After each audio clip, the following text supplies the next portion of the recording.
एक समय में हमारी दुनिया में डायनासोर का राज था। वे चलते थे जहां हम चल रहे हैं। इसी हवा में सांसें ली, इसी धरती पर लड़ाइयां लड़ी। इन दैत्याकार बड़े विचित्र डायनासोर ने करीब 14 करोड़ सालों तक इस धरती पर राज किया। इन डायनासोर की कई हजार प्रजातियां थी। इनमें से कुछ शाकाहारी थे, कुछ मांसाहारी, तो कुछ डायनासोर बहुत ही शांत स्वभाव के थे। वहीं कुछ डायनासोर बहुत ही हिंसक और खतरनाक थे। ये उस समय के सबसे सफल जीव थे। लेकिन फिर अचानक ऐसा क्या हुआ? आखिर वह कौन सी घटना थी जिसने इनका नामो निशान ही मिटा दिया? इसे जानने के लिए हमें करोड़ों साल पीछे जाना होगा और डायनासोर्स के उस अंतिम दिन को करीब से देखना होगा। तो आइए चलते हैं आज से 65 मिलियन साल यानी कि 6 करोड़ 50 लाख साल पीछे।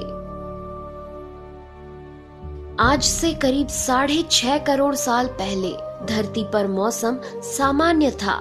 चारों ओर सूरज की रोशनी बिखरी हुई थी। लंबे लंबे पेड़ों से टकराती समुद्र की ठंडी हवाएं और चारों तरफ डायनासोर के चिल्लाने चिंघाड़ने की आवाजें। जब ये सारी डायनासोर प्रजाति बड़े ही आराम से धरती पर अपना जीवन बिता रही थी, तब 10 करोड़ साल पहले ही इनकी किस्मत लिखी जा चुकी थी। 10 करोड़ साल पहले एक छोटा एस्ट्रॉइड का टुकड़ा जो सुदूर अंतरिक्ष से आ रहा था, वह पृथ्वी से लगभग 20 करोड़ मील दूर मंगल और बृहस्पति के बीच बने क्षुद्र ग्रह बेल्ट में घूम रहे एक बड़े एस्ट्रॉइड से जा टकराता है। इस टकराव से उस बड़े एस्ट्रॉइड की दिशा बदल जाती है और वह क्षुद्र ग्रह बेल्ट से निकलकर सीधे पृथ्वी की ओर 22,000 मील प्रति घंटे की रफ्तार से बढ़ने लगता है। जब यह एस्ट्रॉइड पृथ्वी से 3,84,000 किलोमीटर की दूरी पर था, तब धरती से शायद डायनासोर का अंत ना होता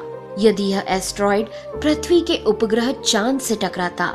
लेकिन नियति को कुछ और ही मंजूर था, इसलिए ये बड़ा एस्ट्रॉइड चांद के बहुत नजदीक से गुजर गया।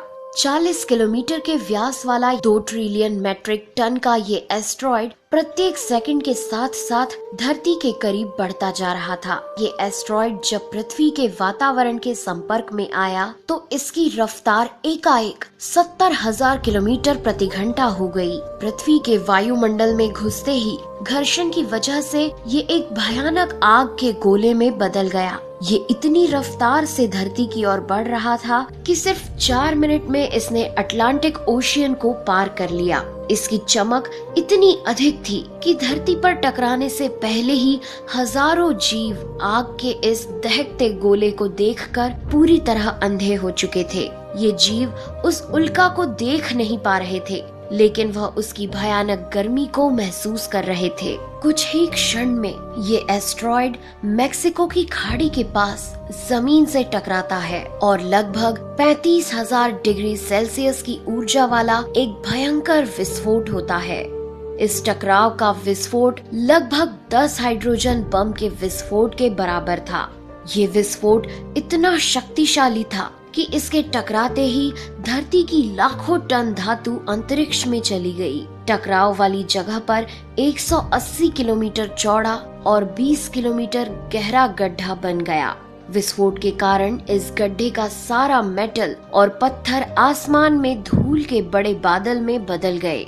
16 मिनट 40 सेकंड बाद जमीनी टकराव की वजह से धरती के अंदर चारों ओर 11.1 तीव्रता की भूकंपीय तरंगे उठने लगी।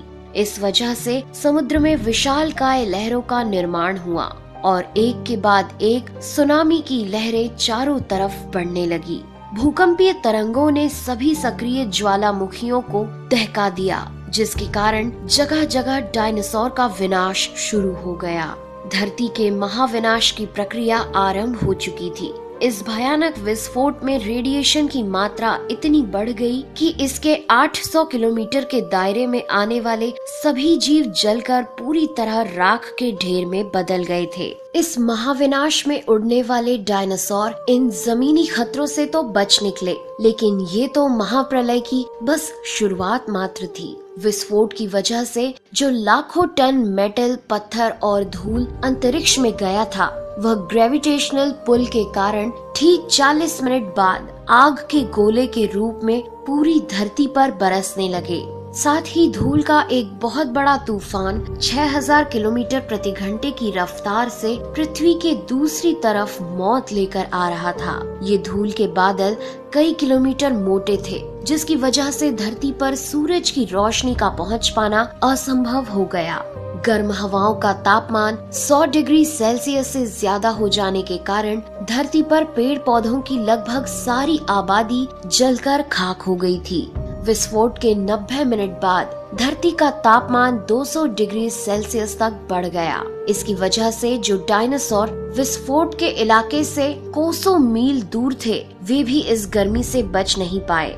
इस महाप्रलय से धरती की कुल 90% प्रजाति पूरी तरह खत्म हो गई थी और जो 10% जीव धरती पर बच गए थे, उनमें से भी सिर्फ वही जीव जिंदा रह सके जिनका वजन 30 किलोग्राम से कम था। इसका कारण ये था कि इस महाप्रलय में लाखों की संख्या में जीव मारे जा चुके थे और पेड़ पौधों की सारी आबादी भी जलकर राख हो चुकी थी, जिसके चलते यहाँ जो बड़े और विशालकाय जीव जीवित बच गए थे, उन्हें भरपूर मात्रा में खाना पीना ना मिल सका। लेकिन ये महाप्रलय किसी अन्य जीव के लिए फायदेमंद साबित होने वाला था। धरती पर डायनासोर का अंत एक छोटी प्रजाति के लिए सुनहरा अवसर लेकर आया और वह प्रजाति थी मैमल्स की।